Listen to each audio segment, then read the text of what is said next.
Magandang araw, Pilipinas! Ito ang Valiente News hatid sa inyo ng Office of the Vice President. Nagpahayag ng kanilang taus-pusong pasasalamat ang mga benepisyaryo ng Wheelchair Medical Assistance Program ng OVP sa North Cotabato.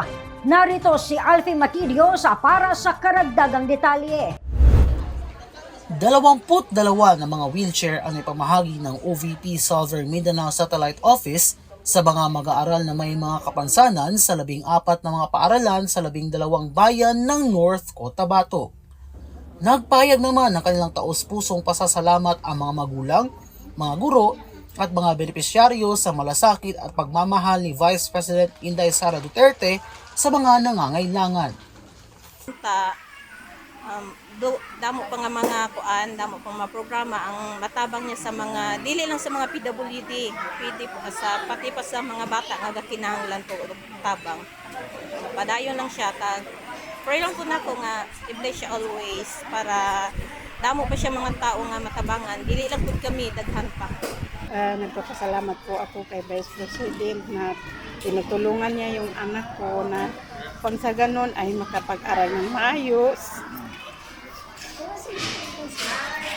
Kasi pobre kami, hindi kami mayaman.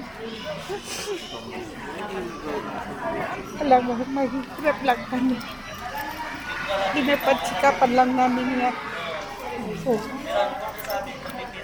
salamat, maraming salamat. Nagtulong sa amin. I would like to say thank you so much, Vice President Inday Sara Duterte.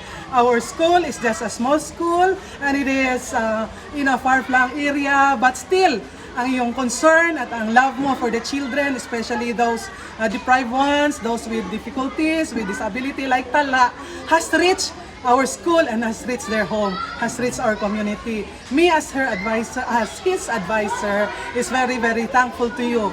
God will continue to bless you, prosper you, and adya.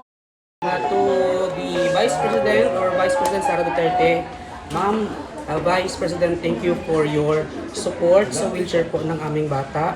Maraming salamat po. Ang nawa po ay pagpalain ka po ng may kapa. Maraming salamat po talaga. Maraming salamat po talaga sa tulong niyo. Salamat po sa nag-support ng wheelchair po ni Justin. Maliban sa North Cotabato, namahagi rin ang OVP SMSO ng 4 na mga wheelchair sa mga lubos na nangangailangan sa Puerto Princesa, Palawan. At isa sa mga nakatanggap nito ay si Mary Jane mula Purok 8, Tagbarungis, Barangay Inagawan Sub. Ayon sa kanya, para ito sa kanyang 13 taong gulang na anak si Justin na mayroong cerebral palsy. Maraming salamat po. Opo, ma'am. Nakaiyak nga ako sa saya. Hindi na ako mahirapan. Ang tanggapan ng pangalawang Pangulo sa Pilipinas, pamumunuan, paglilingkuran, aalalayan ang mga Pilipino, laging tapat sa bayan. Mula rito sa North Cotabato, ako si Alfie Matidios. Lahat para sa Diyos, bayan at pamilyang Pilipino. Valiente News. Abangan ang marami pang mga balita at impormasyon dito lamang sa Valiente News. Ako si Claudette Loreto para sa makabuluhan, naninindigan at matapang na mga ulat at impormasyon. Maraming salamat.